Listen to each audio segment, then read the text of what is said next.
Subscribe करें और bell दबाएं ताकि कोई खबर रह न जाए।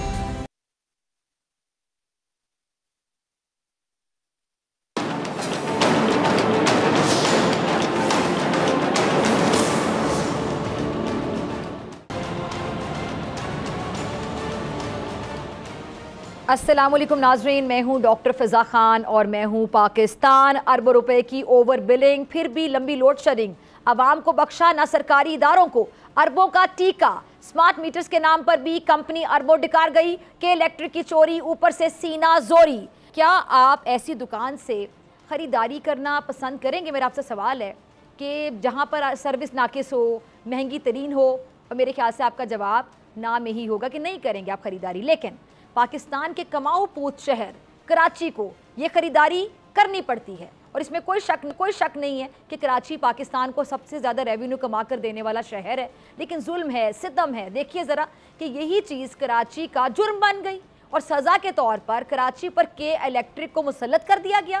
कहते हैं ना, चोरी ऊपर से सीना जोरी। ये मुहावरा आप बचपन से सुनते आ रहे होंगे, लेकिन इसकी जो अमली सूरत है, प्रैक्टिकली अगर आप देखें तो के इलेक्ट्रिक को आप देखें, जब देखें इसने बिजली चोरी का शोर मचाकर आसमान सर पर उठाया होता है, लेकिन खुद इतनी मासूम बनती है कि इलेक्ट्रिक की अपनी चोरी, और वो भी अरबों रुपए की, उसकी खबर ही नहीं। कोई 400 रुपए बिजली का बिल ना दे, फिर देखें कि के इलेक्ट्रिक वाले कैसे उस पर कहर बनकर टूटते हैं। और अपना हाल देखें कि के इलेक्ट्रिक की अरबों रुपए की चोरी ऑडिट में पकड़ी गई। सिंध के जो वज़ीर तवानाई हैं नासिर हुसैन शाह साहब, उनके बकौल ओवर बिलिंग करके के इलेक्ट्रिक ने सरकारी इदारों को 20 अरब रुपए का चूना लगाया। तौबा तौबा, अंदाजा करें जरा, जिसने सरकारी इदारों को नहीं बख्शा, चूना लगा दिया, उसने आम आदमी, आम आवाम के कितने अरबों खरबों ओवर बिलिंग करके डिकारे होंगे। जरा सोचिए, शर्म का मुकाम है। मैं कहती हूँ शर्म से डूब मरने का मुकाम है के इलेक्ट्रिक वालों के लिए। एक बिजली पहले ही बहुत महंगी हुई है, ऊपर से ओवर बिलिंग करते हैं। जरा तरस नहीं आता आपको गरीबों के हाल पर? के इलेक्ट्रिक की जो अगली बेशर्मी है, जरा वो भी मुलाहिजा कीजिए।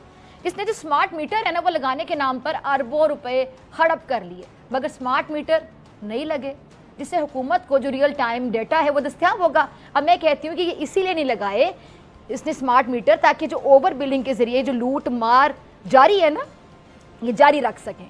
बात यहाँ पे ख़त्म नहीं होती, आगे भी सुनते जाइएगा। के इलेक्ट्रिक के जो बाकमाल कह लें, अक्लमंद, उन्होंने तो गधा घोड़ा खच्चर एक बराबर कर दिए।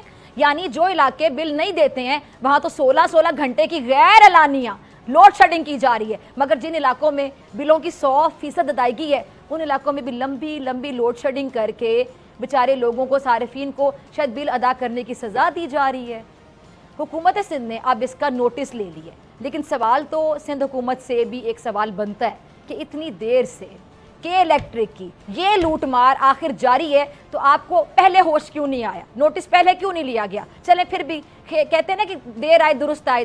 क्या अब इस ओवर बिलिंग लूट मार के आगे सिंध हुकूमत बंद बांधेगी? हम मुस्तकबिल की बात कर लेते हैं। क्या ये जो लूट का ये माल है, ये के इलेक्ट्रिक से बरामद कर लिया जाएगा? और क्या बेचारे कराची वालों की जान लोड शेडिंग के हिसाब से छूट जाएगी?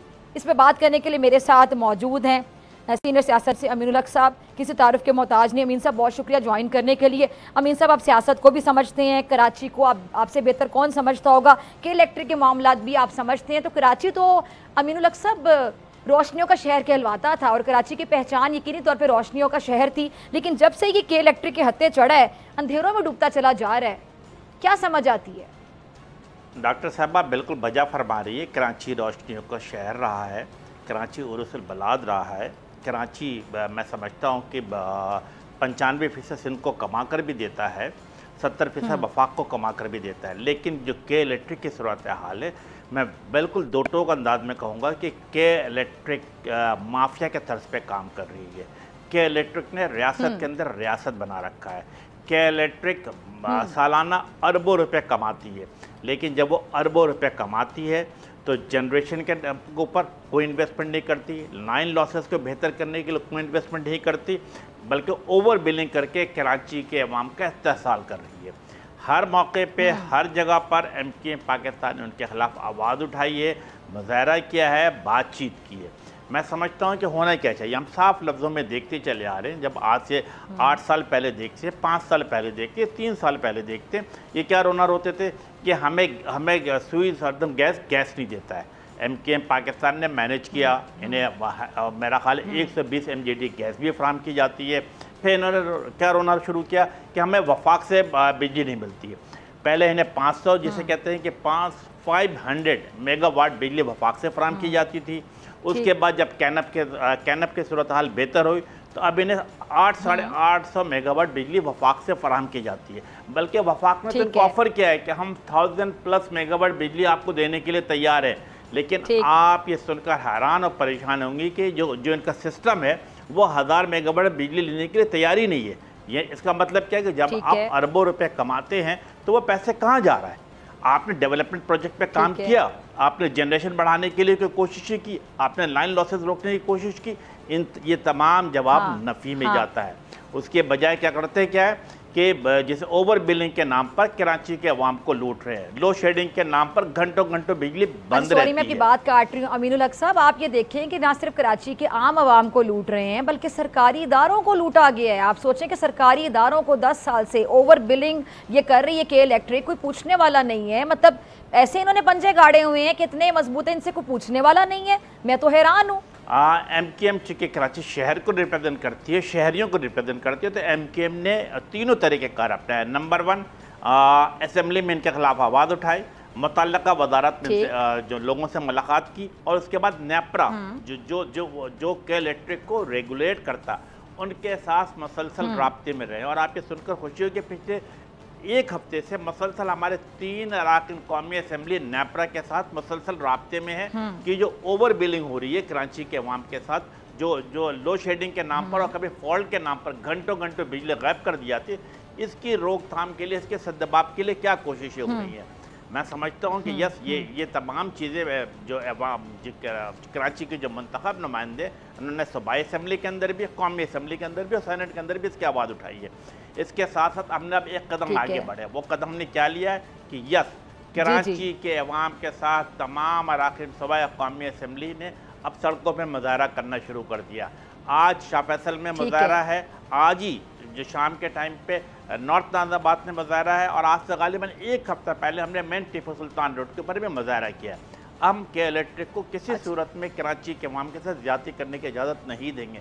हर मौके पे, हर जगह पे, तमाम फोरम पे उनके खिलाफ आवाज़ उठाएंगे।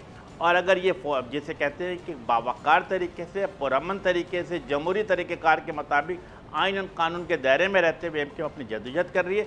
लेकिन अगर ये बात नहीं सुनेगी तो यकीनन MKM सड़कों पर भी आएगी, जिसका मेरा ख्याल पिछले 1 हफ्ते से मुजाहरा शुरू कर दिया गया।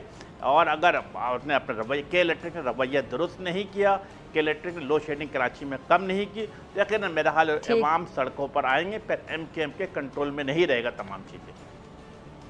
ठीक है। अच्छा अमीनुल हक साहब, एक और सवाल ज़हन में, इलेक्ट्रिक मुआहदे के मुताबिक कमाई का 1%, 1% जो हिस्सा है वो नेटवर्क बढ़ाने पर खर्च करने का पाबंद है।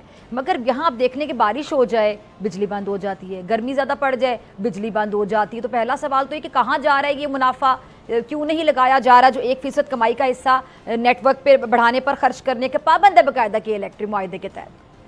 देखिए, मेरा ख्याल है कि के इलेक्ट्रिक ने वादा किया था, जब MKM पाकिस्तान की उनके वक्त से मुलाकात है, उन्होंने हमेशा कहा कि हम अपनी जनरेशन बढ़ाने की कोशिश कर रहे हैं। लेकिन हो क्या रहा, अमल इसका उलट हो रहा है। हम सब ने देखा था, इन्होंने वादा भी किया था कि बिन कासिम में जिनका प्लांट लगा हुआ है उसे मॉडर्नाइज टेक्निक के साथ जनरेशन बढ़ाई जाएगी। बट अनफॉर्चुनेटली वहाँ पे कोई काम नहीं हुआ। बल्कि करते क्या है, ये एक तरफ सुई गैस से गैस लेते 120 MGD, और साथ साथ वफाक से लगभग 850 मेगावाट बिजली लेते हैं। अपनी जनरेशन ना बढ़ाने के बराबर रखिए। अभी जब पीक गर्मी का आवर होता है तो तकरीबन कराची की डिमांड 38 और 3900 मेगावाट की पहुंच जाती है। इनके पास क्या है, इनके पास 2700, 2400, 2800 के ऊपर ज़्यादा ये जनरेट नहीं करते हैं। फिर वफाक से कुछ मिलता है इनको, और उसके बाद जब लोड शेडिंग पर मामला चलाते हैं। इन्हें हर सूरत में जो अरबों रुपये, यस अरबों रुपये जो हर सालाना कराची से कमाते हैं, उन्हें जनरेशन को बेहतर करना चाहिए, लाइन लॉसेस को बेहतर करना चाहिए, और जिसे कहते हैं अपने डेवलपमेंट पैकेज के साथ सामने आए ताकि अवाम को रिलीफ मिल सके। ठीक है। अच्छा अमीनुल हक साहब, एक और सवाल ज़हन में आता है कि जो लोग बिल नहीं देते हैं, चले उनकी बिजली काट दी, क्योंकि उन्होंने बिल नहीं दिया, उनकी बिजली काट दी जाए। अब उन इलाकों में लोड शेडिंग होती है तो चलें वो भी समझ आती है, लेकिन के इलेक्ट्रिक आप देखें कि इनफरादी की बजाय ना ये जो कह लें कि इज्तिमाई सज़ा देती है कि किसी इलाके में फॉर एग्जांपल 5 घर अगर बिल नहीं दे रहे तो पूरे इलाके की बिजली काट देना। अमीनुल हक साहब, ये कितनी नाइंसाफ़ी है। या फिर 16-16 घंटे की लोड शेडिंग करना, ये कहाँ का इंसाफ है? क्या हुकूमत के वाकई इख्तियार में भी नहीं है कि इलेक्ट्रिक वाले, क्या ये हुकूमत से ऊपर है? समझ ही नहीं आ रही। जब मैंने कहा कि माफिया के तर्ज पे काम कर रहे हैं, यस, इन्होंने क्या किया हुआ है, जब आप जैसे आपने बताया बारिश के दौरान लोग करंट लग के मर जाते हैं या इनका फीडर गिर जाता है, तो करते क्या है कि जब इनके खिलाफ अराकीन असेंबली को यूसी चेयरमैन जब केस दाखिल करता है, तो जब मैंने कहा माफिया तो बेहतरीन किस्म का वकील हायर कर लेते हैं, बेहतरीन किस्म का लॉबिस्ट हायर करते हैं और फिर उन तमाम केसों को चलने नहीं देते और किसी न किसी तरीके से मैनोवर करके अपने हक में फैसला कराते हैं। इसीलिए मैंने कहा कि के इलेक्ट्रिक माफिया के तर्ज पे काम करे। दूसरा सवाल जो आपने पूछा, बड़ी इंपॉर्टेंट बात है कि मेरा ख्याल है कि बट अनफॉर्चुनेटली के इलेक्ट्रिक जिसे कहते हैं अदल का निज़ाम नहीं रखा हुआ है। अगर हम देखते हैं कि एक फीडर के ऊपर, मैं आपके तवज्जो से पूरे अवाम को बताना भी चाहता हूँ कि एक फीडर के ऊपर आमतौर पे 12, 14, 15 या 16 PMT होती है। देखिए होता क्या है कि क्या पूरे फीडर के लोग पैसे नहीं जमा कर रहे होते? नहीं, ऐसा नहीं है, बल्कि आमतौर पे 1 या 2 या 3 PMT ऐसी होती है जहाँ के अवाम बिजली का बिल जमा नहीं कर पाते। अगर वहाँ पे 50%, 60% बिलो द बिल है तो होना क्या चाहिए कि आपको PMT को टारगेट करें, ना कि आप पूरा फीडर को बंद करें। जब आप पूरे फीडर को बंद करते हैं तो कई किलोमीटर तक दूर इलाकों में आप लो शेडिंग कर देते हैं। हमने बार बार इनके महकमे के लोगों से मुलाकात की है, इनके टॉप लेवल पे लोगों से मुलाकात की और मेक श्योर किया है अब आप फीडर बंद करना बंद करें। मेक श्योर करें कि अपने सिस्टम को डेवलप करके सिर्फ PMT तक महदूद करें। अगर किसी पर्टिकुलर इलाके के अंदर बिलिंग का मसाइल है, कुंडा सिस्टम है या बिजली चोरी हो रही है तो उस हद तक रखें, लेकिन ये नहीं होना चाहिए कि पूरे इलाके के इलाका बंद कर दे। उन्होंने हमसे कमिटमेंट किया, वादा किया कि अपने सिस्टम को अपग्रेड कर रहे हैं। होपफुली मैं समझता हूँ कि आने वाले दिनों में कहीं ना कहीं बेहतरी नज़र आएगी।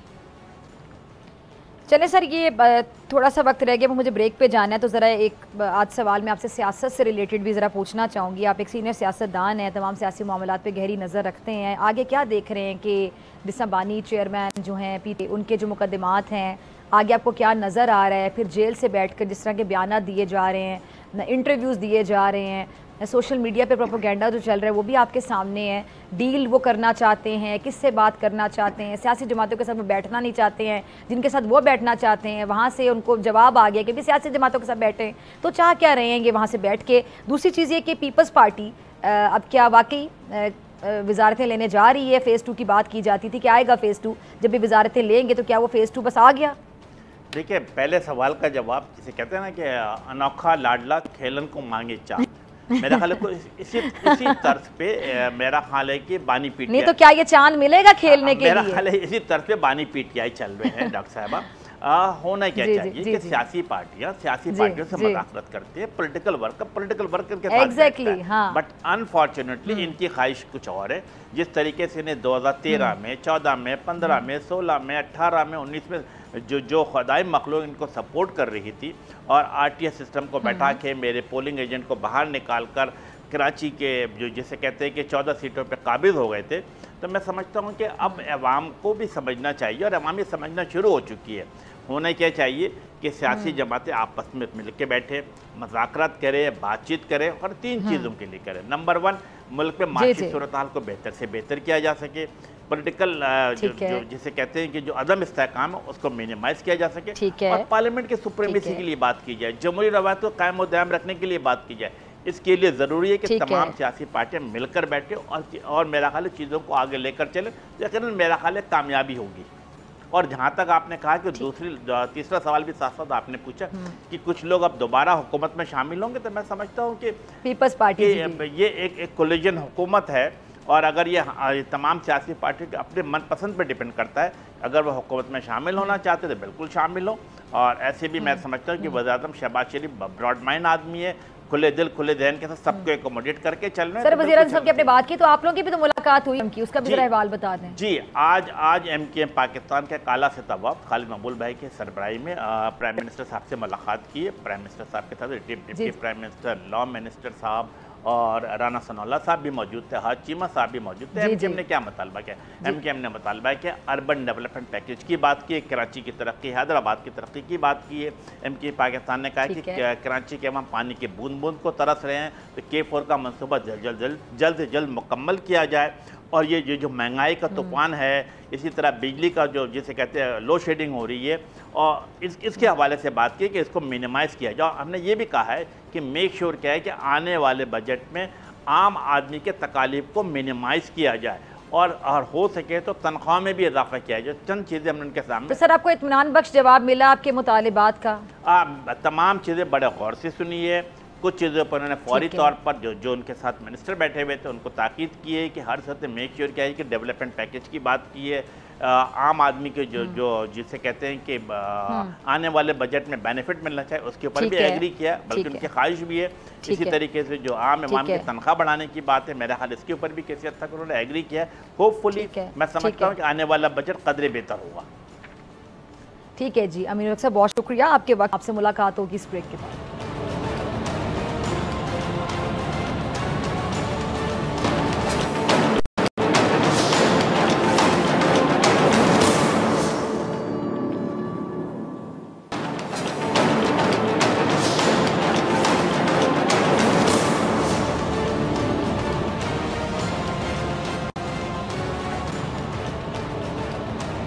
वेलकम बैक नाजरीन। पाकिस्तानी अवाम का पाक फौज से मोहब्बत का लाजवाल रिश्ता है, क्योंकि सब जानते हैं कि पाकिस्तान की वहदत और वजूद को जो चीज़ कायम रखे हुए है वो पाकिस्तान की बहादुर फौज है। तारीख गवाह है कि रियासत की रियासतें और मुल्क उस वक्त तक अपना वजूद बरकरार रखते हैं जब तक उस मुल्क की फौज मौजूद होती है। किसी बैरूनी दुश्मन का हमला हो या फिर कोई रियासत दुश्मन अंदरूनी गिरोह की यलगार हो और उनका मुकाबला और खात्मा फौज ही करती है। इसलिए रियासत दुश्मनों की पहली कोशिश होती क्या है कि उसकी फौज को कमज़ोर करे या फिर ख़त्म कर दी जाए। फिर इस मुल्क के साथ होता क्या है ये हमने इराक, लिबिया और अफगानिस्तान में देखा है। अच्छा नाज़रीन, ये जो हाइब्रिड वॉर है इसका आप अक्सर जिक्र सुनते हैं। ये हाइब्रिड वॉर का दौर है जिसमें प्रोपेगेंडे का हथियार इंतहाई खतरनाक हो चुका है। इंफॉर्मेशन टेक्नोलॉजी ने डिस इन्फॉर्मेशन को भी जन्म दिया है। दहशतगर्द हों या फिर मुल्क दुश्मन, हर किसी ने इंटरनेट पर अपने प्रोपेगेंडे ग्रुप बना रखे हैं और ये झूठा प्रोपेगेंडा इतना नुकसान करता है कि इतना नुकसान दहशतगर्दी के हमले में ही नहीं होता। ये डिजिटल दहशतगर्दी का हथियार अवाम और फौज में दूरी और नफरत पैदा करने के लिए इस्तेमाल होता है। और इसी डिजिटल दहशतगर्दी का जिक्र आज army chief general Asim Munir की ज़ेर सदारत फॉर्मेशन कमांडर्स कॉन्फ्रेंस में भी हुआ, जहां पे कॉन्फ्रेंस के शुरका ने 9 मई के मनसूबा साजों, मुजरिमों और इसकी हौसला अफजाई करने वालों और सहूलतकारों को इंसाफ के कटहरे में लाने का मुतालबा किया है। शुरका का इत्तेफाक था कि कानून की अमलदारी को कायम करने और 9 मई के मुजरिमान के खिलाफ फौरी और शफाफ अदालती और कानूनी कार्रवाई के बगैर मुल्क ऐसे साजिशी नासिर के हाथों हमेशा यरगमाल रहेगा। इस कॉन्फ्रेंस में भी रियासती इदारों बिलखसूस अफवाज पाकिस्तान के खिलाफ जारी जो डिजिटल दहशतगर्दी है उस पर तशवीश और इसे शिकस्त देने के अज़म का बाकायदा इजहार किया गया है। अच्छा, इसी डिजिटल दहशतगर्दी की मदद से झूठ और प्रोपेगेंडे के जरिए पाकिस्तानी कौम में मायूसी पैदा करने की कोशिशें हो रही हैं। अफवाज पाकिस्तान और अवाम के दरमियान खलीज डालने के चक्कर चलाए जा रहे हैं और ये जो बानी पीछे आए रहे, एक उजरती राइटर मेहदी हसन के जरिए प्रोपेगेंडा किया, ये भी उसी की एक सूरत है।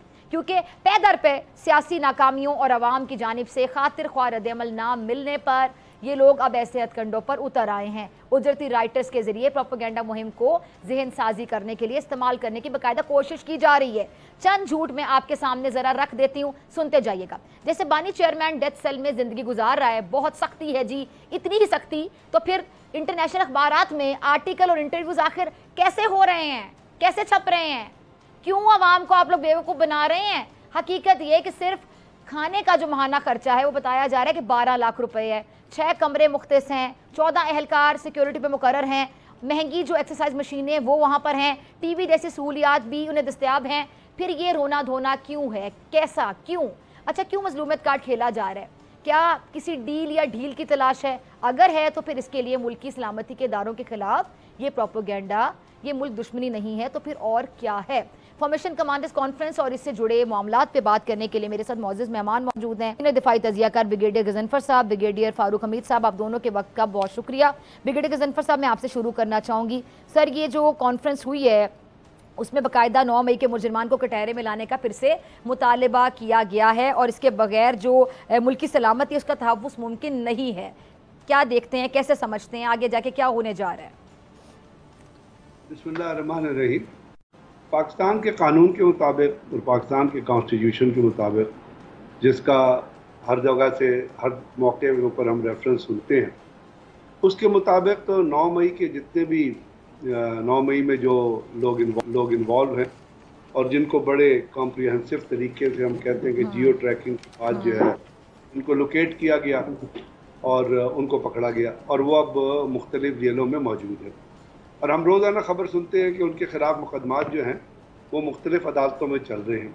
अब ये मुकदमात रुके इस इशू से कि पहले दहशतगर्दी की अदालतों में चल रहे थे, तो फिर कहा गया कि आर्मी कोर्ट्स बनेंगी और फिर आर्मी कोर्ट्स के अंदर ये मुकदमात बने और वहाँ पे कुछ की स्टे जो कुछ लोगों को सजाएं भी दी गई। दरमियान में फिर आपने देखा कि उसके खिलाफ एक पटिशन आ गई थी सुप्रीम कोर्ट में, और सुप्रीम कोर्ट में जब पटिशन आ गई तो वो विद हेल्ड हो गए। फिर सुप्रीम कोर्ट ने उसको पटिशन को विड्रॉ कर दिया और उन्होंने कहा जी आप मुकदमात जो है उसके ऊपर चला सकते हैं, लेकिन उसके साथ साथ कुछ लोगों की अपीलें हैं जो है जमानत के लिए वो भी अदालत में चली। ठीक है, अभी यहाँ बात ये है कि ये जितने भी सारिक ने 9 मई को कंडेम किया, हम भी 9 मई को कंडेम करते हैं, क्योंकि 9 मई के अंदर जो कुछ हुआ ख़ास तौर पे जो दुख है वो है जो शहीदों के मज़ारों के हिसाब से हुआ या आपके इंस्टीट्यूशन के हिसाब से हुआ। क्योंकि किसी भी पब्लिक प्रोटेस्ट में ये जस्टिफाई कोई कर ही नहीं सकता कि आप हुकूमत की इंस्टीट्यूशन को नुकसान पहुँचाएं, क्योंकि वो तो अवाम के टैक्स पेयर के पैसे से बने होते हैं ना। उनको नुकसान पहुँचाना तो डायरेक्टली अवाम के पैसे को और अवाम के इंटरेस्ट को नुकसान पहुँचाना होता है, चाहे वो सिविल अदारा हो चाहे वो फौजी। फौज में और इम्पोर्टेंस इसलिए हो जाती है कि आपका कॉन्स्टिट्यूशन कुछ तकरीम देता है कि आप अकॉर्डिंग टू दैट प्रोविजन आप जो अदारे हैं उनके ऊपर आप गैर ज़रूरी तौर पे किसी तरह से ना तनकीद कर सकते। जब तनकीद नहीं कर सकते तो फिर आप उनको इस किस्म के टारगेट का निशाना भी नहीं बना सकते। अब वो जो कुछ हुआ 9 मई को, उसको जिस तरह मैं देख रहा हूँ एक प्रोसेस के तहत उसने गुजरना था। उस प्रोसेस में डिले आया हुआ है और वो डिले ही आया है कि उसके टेक्निकल रीज़न इस तरह बने कि जो पब्लिक सेक्टर के लोग थे या जो पब्लिक डोमेन के लोग हैं या जो मीडिया इंटेलेक्चुअल या जो लोग जुडिशरी से ताल्लुक़ थे, उन्होंने मुख्तलिफ अपीलें फाइल कर दी। लेकिन जहाँ तक बात है मुकदमात के चलने की, वो मुकदमात चल रहे हैं और हर शख्स ये चाहता है कि वो मुकदमात जो है वो एक ड्यू प्रोसेस ऑफ लॉ के ज़रिए गुजरे और उसके बाद उनको सज़ा और जजा जो भी हो वो उस अदालत को, जिस अदालत के अंदर वो मुकदमा फाइल हुआ है। अब आपको पता है अगर मिलिट्री कोर्ट भी सजाएं देती हैं तो फिर वो रेटिफिकेशन के लिए चीफ ऑफ आर्मी स्टाफ के पास जाते हैं। जब आर्मी स्टाफ उनको रेटिफाई कर देते हैं तो फिर उसके खिलाफ मेरा ख्याल है आप अपील जो सुप्रीम कोर्ट में भी फाइल कर, तो ये ड्यू प्रोसेस ऑफ लॉ तो चलेगा। और उसके अंदर अब जिम्मेदारी आ गई है उन लोगों से निकल के जिन्होंने उसको आइडेंटिफाई किया था या लोगों को पकड़ा था या फर्द जुर्म लगाई थी, उनसे निकल के वो जिम्मेदारी आ गई है अब मुख्तलिफ अदालतों पे जहाँ पे वो मुकदमात चल रहे हैं। तो मैं कहूँ कि जी वो मुकदमात ड्यू प्रोसेस ऑफ लॉ से गुजर के, ताकि देखिए दो चीजें हम ये एक हम कह रहे हैं एक बाहर इंटरनेशनल वर्ल्ड में दुनिया में भी इसको एक्सेप्ट होना चाहिए कि ये जो सजाएं दी गई हैं ये भी किसी भी तरीके से लॉ को वायलेट नहीं किया गया।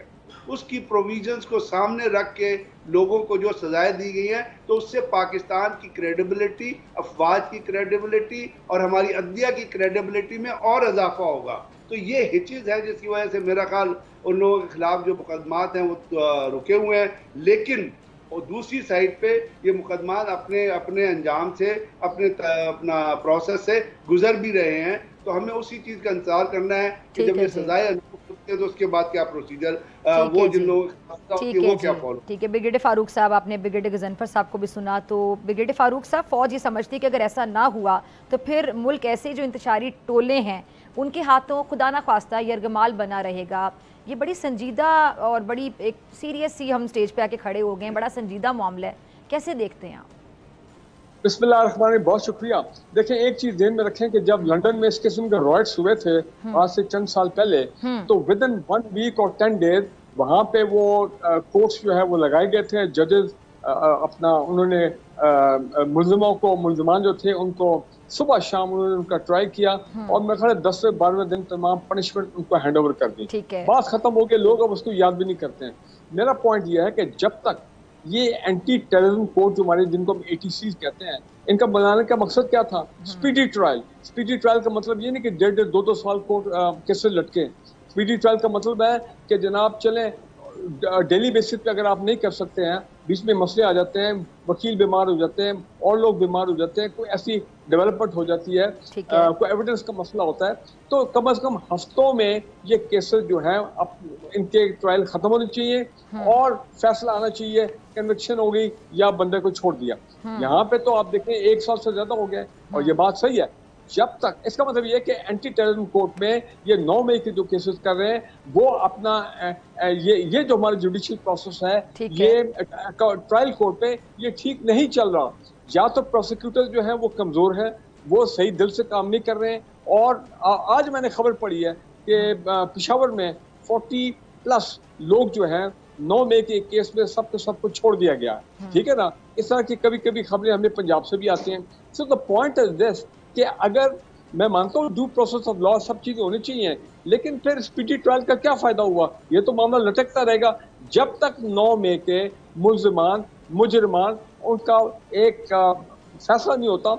At least the trial court conviction this way और दैट वे, तो ये मुल्क में एक इंतशार वाली सूरत हाल, ये एक अनसर्टन सूरत हाल, आप डिजिटल दहशतगर्दी भी इसको कहें, उसके तहत जो लोग इंतशारी लोग हैं, ये मामला चलता रहेगा, which is not good for the country. So इस पे चीफ जस्टिस ऑफ पाकिस्तान है, सुप्रीम कोर्ट, भाई आपका काम है, या ये ATC तो आते हैं under the chief justice high court, भाई वो आप डेली बेसिस पे आप ट्रायल ऑर्डर करें, डेली बेसिस पे हियरिंग होनी चाहिए, कुछ तो केसेस अपने अंजाम तक पहुंचेंगे। लेकिन मैं देख रहा हूँ मामला लटक रहा है। दूसरा एग्जांपल क्या है, वजह क्या है कि हमारे जजेस के जुडिशरी का एक नया माइंडसेट कुछ 2-2.5 महीने से मैं देख रहा हूँ। ठीक है ना जी, और आप उसको मुज़ाहमती माइंडसेट कहें या आप उसको गुस्से वाला माइंडसेट कहें, कि वो मेरा आई डोंट नो, मैं ये बात कर भी सकता हूँ या नहीं, लेकिन मेरा ख्याल है वो भी एक फैक्टर है। ये केसेस जो है उस तरह नहीं चल रहे जिस तरह के चलने चाहिए। तो फॉर्मेशन कमांडर्स का जो कंसर्न है वो बिल्कुल जायज है, रेलेवेंट है।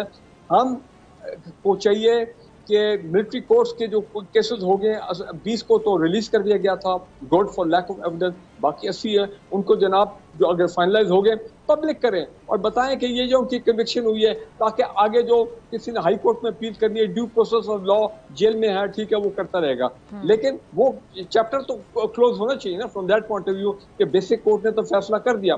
तो देखिए, ये कहने का मतलब मेरा ये है कि ये जो स्पीडी जो बेसिक ट्रायल कोर्ट्स है, इस पे मामला लटकेगा तो ये मामला जो है फिर गंभीर होता जाएगा, sorry for using that word, और उसमें फिर वो सारी सूरत हाल पैदा होगी जो मैंने आपको बताया है, जिसकी वजह से अब हम डिजिटल दहशतगर्दी की तरफ जा रहे हैं, उसको हाईलाइट करें। देखिए मसला क्या है, मसला ये है कि इस वक्त आपका अफवाज पाकिस्तान का फोकस दहशतगर्दी पे बहुत बढ़ गया, ठीक है, और KP में, बलोचिस्तान में अब फिर एक 3-4 स्कूल जो हैं दहशतगर्दों ने शुमाली वजीरिस्तान में जलाए हैं इन द लास्ट 4 वीक्स। तो हमें वो बात वाली 2008 वाली सूरत बनती हुई नजर आ रही है। हो सकता है कोई बड़े 2-3 भरपूर ऑपरेशन फौज को करने पड़े। सो ये जो 8-9 मई वाला जो मामला है, ये चैप्टर क्लोज होना चाहिए from the legal point of view. Legal point of view पे क्लोज होगा। तो आप कह रहे हैं कि जल्द से जल्दी चैप्टर क्लोज हो जाना चाहिए, ठीक है जी हाँ। अच्छा, ब्रिगेडियर गजनफर साहब, मैं आपकी तरफ आ रही हूँ। ब्रिगेडियर साहब, ये जो डिजिटल दहशतगर्दी का जिक्र किया गया, डिजिटल दहशतगर्दी को शिकस्त देने के अज़म का इजहार किया गया, ये यकीनी तौर पे एक बला है डिजिटल जो दहशतगर्दी है, डिजिटल दहशतगर्दी जिसका हम पहले भी जिक्र सुनते रहे और अब इसका तो बाकायदा इजहार करना शुरू कर दिया गया और इसको ख़त्म करना है, अज़म का इरादा किया जाता है, इरादा किया जाता है, इजहार किया जाता है। लेकिन मेरा सवाल है कि क्या इसको ख़त्म करना वाकई इतना आसान है? क्योंकि जब डिजिटल दहशतगर्दी होती है, ट्विटर पे आप देख लें, डिफरेंट जगहों पे देख लें, जहाँ पर आप कहते हैं आज़ादी इज़हार राय के नाम पे कुछ भी लिखे चले जा रहे हैं, अपने इदारों के बारे में कुछ भी लिख रहे हैं। आप ये देख लें कि जो हमारे बड़ी शख्सियात हैं, इदारों के सरबराहान, उनकी तस्वीर लगा के क्या क्या कुछ वहाँ पे नहीं किया जा रहा, बाहर एक क्या इंप्रेशन जा रहा है, एक क्या तासुर जा रहा है, हमारे इदारों की एक सालमियत है। तो ये क्या वाकई इतना आसान होगा इसको कंट्रोल करना? क्योंकि जब कंट्रोल किया जाएगा, मतलब इनको पकड़ा जाए, मैं तो कहती हूँ उठा उठा के डाला जाए इनको जेलों में, पूछा जाए इनसे कि किसके कहने पे सब कुछ किया जा रहा है, लेकिन तब ये कहेंगे कि तुम्हारे साथ जुल्म हो रहा है, ये तो ज्यादती हो रही है। ये जो इंफॉर्मेशन कम्युनिकेशन टेक्नोलॉजी है ना, जिसको आप ICTs कहते हैं, ये जो है इंटरनेशनली दुनिया को प्रोलिफरेट कर रही है और इसके ऊपर बहुत जगह पे बहुत कंसर्न का इजहार किया जा रहा है, क्योंकि इसके अंदर आपको पता है इसके अंदर ऑटोमेटेड बोट्स इस्तेमाल होते हैं और स्टॉक पेपर अकाउंट्स इस्तेमाल होते हैं। और वो स्टॉक पेपर अकाउंट्स जो हैं वो, अगर आपको याददाश्त पे पीछे जाएं, तो इंडिया ने वो fake site stock paper accounts जो क्रिएट किए हुए थे, जहां से वो 400 अकाउंट थे जहां से वो पाकिस्तान के खिलाफ प्रोपेगेंडा कर रहे थे। अच्छा, हाँ। और उन अकाउंट्स के ऊपर, हम तो पाकिस्तान में बैठे ना, उन अकाउंट्स का बड़े अरसे तक जो वेस्टर्न मीडिया है, जो वेस्टर्न टेक्नोलॉजी है, जो बहुत एडवांस्ड नेशंस हैं, उनको भी उन अकाउंट्स का पता नहीं चल रहा था जिस वक्त तक वो एक जगह से लीक नहीं हो गए थे, जिसकी फिर लिंकेजेस बनाए गए थे।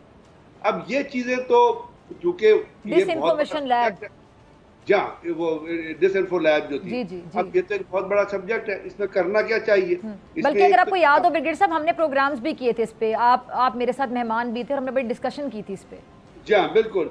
तो ये जो आप इथियोपिया में, इंडिया में देख लीजिए, आप इंडोनेशिया में देख लीजिए, मैक्सिको में देखिए, फिलीपीन में देख लीजिए, अमेरिका में देख लीजिए, UK में देख, हर जगह आपको ये चीजें जो है ना, ये होप पे होती नजर आएंगी, जिसको आप कंप्यूटेशनल प्रोपेगेंडा कहते हैं। और उस कंप्यूटेशनल प्रोपेगेंडे से निकलना जो ग्लोब में हो रहा है, जिसके वो क्वालिटेटिव डाटा इस्तेमाल कर रहे हैं, उसके लिए काफ़ी आपको टेक्नोलॉजी या आपको जो वो जो अपना अकाउंट्स हैं या आपको जो टेक्नोलॉजी उसका काउंटर है, वो बहुत एडवांस्ड स्टेज पे चाहिए। मेरे ख्याल में जब आप चले वो उस साइट पे आप अपना प्रोसेस जारी रखें, जहाँ से गलत प्रोपेगेंडा हो रहा है उस साइट को ब्लॉक करें, उस चीज को ब्लॉक करें। अभी X है, आपने उसको ब्लॉक किया तो क्या हुआ, लोगों ने उसके ऊपर VPN लगा दिया, अब वो VPN पे आ रहा है। सॉरी, मैं आपकी बात काट रही हूँ ब्रिगेड साहब, मुझे एक बताएं कि कुछ तो अकाउंट्स सबको पता है ना कि किसके अकाउंट्स हैं, ये भी पता है कि वो लोग कौन हैं जो इस तरह की ट्वीट्स कर रहे हैं, इस तरह की बातें कर रहे हैं, प्रोपेगेंडा कर रहे हैं, लोगों की जहन साजी कर रहे हैं, यंगस्टर्स के माइंड्स जो इनको पोल्यूटेड कर रहे हैं, तो वो उन लोगों को तो पता है। सॉरी टू से, हमारे कुछ सहाफ़ी बिरादरी के लोग हैं जो मुल्क छोड़ के दूसरे ममालिक में बैठ के ऐसी डिसइंफॉर्मेशन फैला रहे हैं, उनके बारे में क्या कहेंगे? मैं आपसे ये अर्ज कर रहा था ना कि वो ममालिक अपने कानून के तहत उनको नहीं रोकेंगे, यूट्यूब अपने कानून के तहत उनको नहीं रोकेगा, X अपने उसके, हमें उसका काउंटर नैरेटिव डेवलप करना है जो हकीकत पे मबनी हो, और हमें उस चीज को काउंटर करके उससे लड़के उसको चलाना। यानी हमने ये लड़ाई भी डिजिटल प्लेटफॉर्म पे लड़नी है, जो आपकी बात से समझ आ रही है। आपने लड़ाई लड़नी है, डिजिटल दहशतगर्दी को शिकस्त हमने डिजिटल लेवल पे ही देनी है।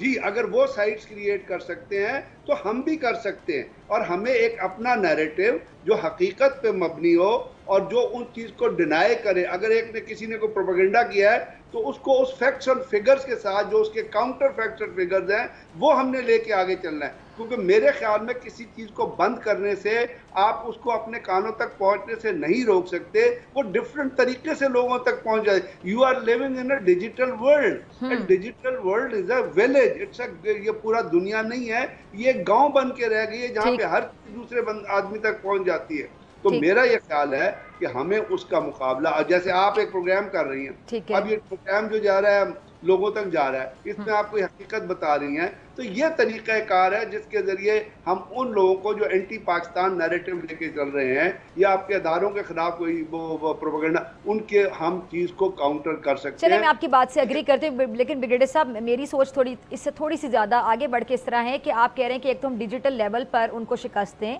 काउंटर नैरेटिव के साथ, फैक्ट एंड फिगर्स के साथ हम बात करें और उनको शिकस्त दी जा सकती। बिल्कुल, आपने बड़ी पढ़ी लिखी बात की, लेकिन मुझे लगता है कि इससे ज़्यादा इनको सजाएं तक देनी चाहिए, क्योंकि इनको नहीं पता ये दूध पीते बच्चे हैं, रोटी को चोची कहते हैं, इनको नहीं पता है कि क्या कर रहे हैं, इनके मकासद क्या है और इसके आगे क्या नताइज होंगे। आप सजा तो उनको देंगी। अच्छा, ब्रेक के बाद यहीं से कंटिन्यू करते हैं, यहीं से शुरू करेंगे ब्रेक के बाद।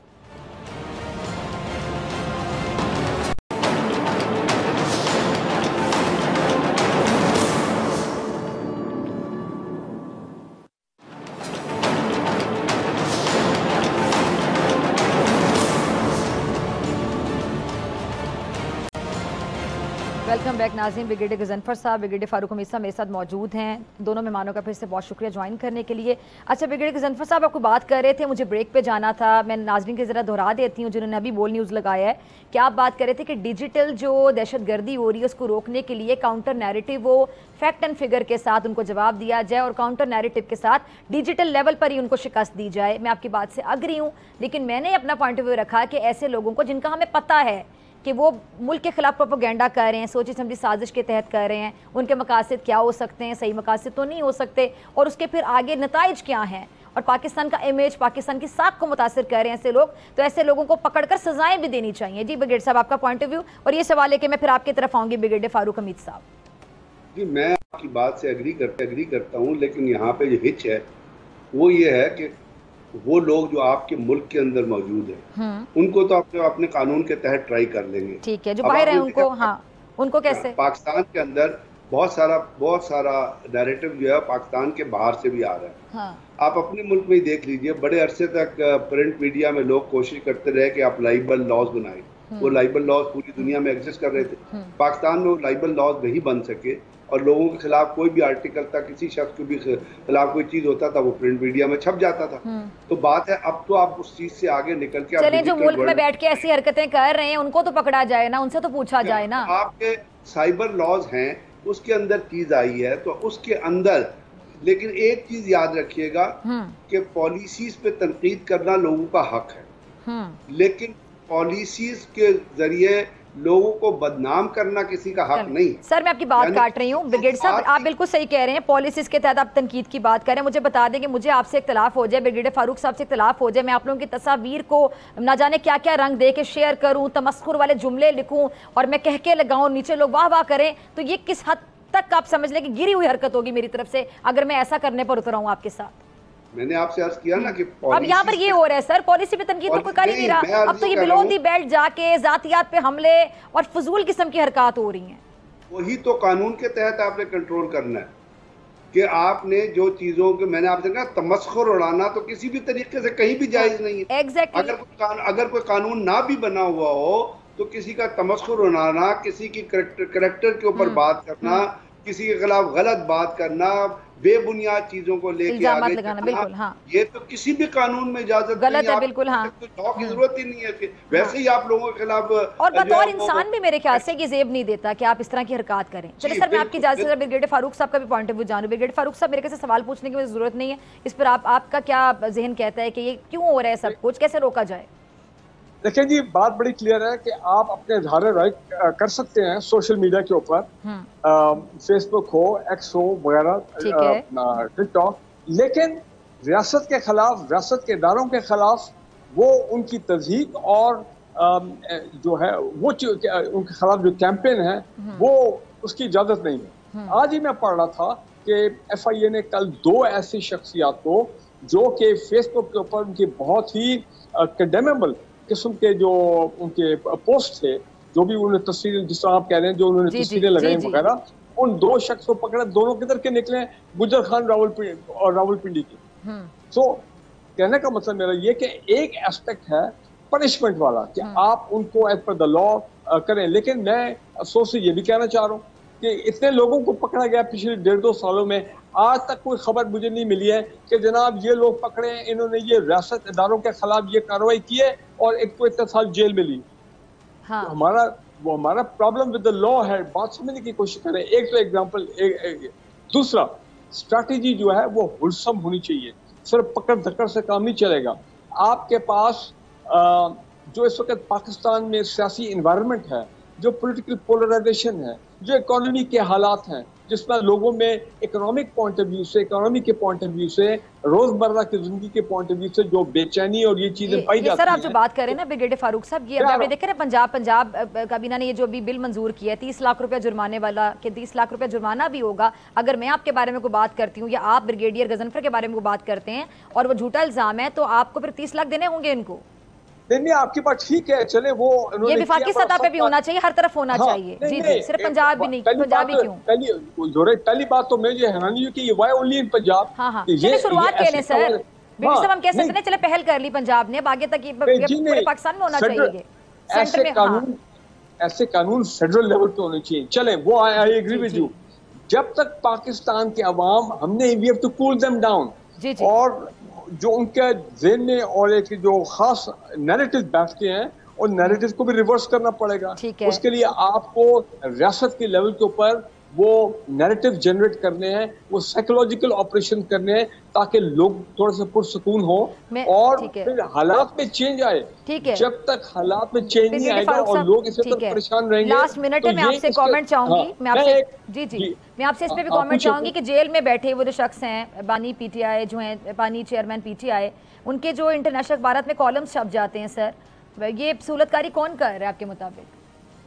देखिए जी, बड़ी बात क्लियर है, अगर एक शख्स जेल में है और जेल से उसके कॉलम भी छप रहे हैं, जेल से उनके इंटरव्यू भी जा रहे हैं, तो मुझे ये बताएं कि मैं और आप कर रहे हैं जो बाहर बैठे हुए हैं, जेल के अंदर जो लोग हैं, जेल के अंदर आपको पता पाकिस्तान की जेल का निजाम क्या है, कैसे चलता है, कैसे करप्शन है पाकिस्तान की जेलों के अंदर, मनी मेक्स द मैन गो, पता नहीं और क्या क्या तरीके होते हैं, लोग जो है फायदा उठाते हैं, ठीक है ना। तो ये ब्लेम आप करें जेल के अमले के ऊपर। ठीक है, इस पे मुझे ब्रिगेडियर ज़फ़र का भी लास्ट कमेंट चाहिए सर, एक मिनट है प्लीज, जल्दी से इस पे कमेंट कर दें आप भी। जेल के अंदर जो मैनिपुलेशन होती है वो सारों को पता है, ठीक है, एक लेके नीचे अगर कहीं क्यों जा रहे हैं इसका तो तमाम का तमाम अंदाज उस बाउंड्री के अंदर है, जेल की बाउंड्री के अंदर है, जिस जेल के अंदर वो कैद है वहां से ही कोई चीज निकल रही है, बाहर तो आके वो इंटरव्यू नहीं दे रहे। यानी इसको इन्वेस्टिगेट होना चाहिए ना। हाँ, इसका मतलब अंदर जेल का अमला है जो इन्वॉल्व है चीज में, इसके अलावा और क्या कह सकते हैं। ठीक, इसका मतलब ये है कि जेल के अंदर सर्वेलेंस का निजाम काम नहीं कर रहा, मॉनिटरिंग का निजाम नहीं काम कर रहा, मिली भगत का निजाम है वहां पे। ठीक, तो वो कौन है? तो वो हुकूमत के अहलकार है, हुकूमत के लोग है ना, उनको ब्लेम करें। ठीक है, इसको इन्वेस्टिगेट होना चाहिए। ठीक है जी, दोनों मेहमानों का बहुत शुक्रिया और इसी के साथ मुझे दीजिए इजाजत, आपसे मुलाकात होगी इंशाल्लाह पीर के रोज सेम टाइम सेम चैनल। अगर जिंदगी ने वफा की दुआ में याद रखिएगा, अपना बहुत ख्याल रखिएगा, अल्लाह निगहबान।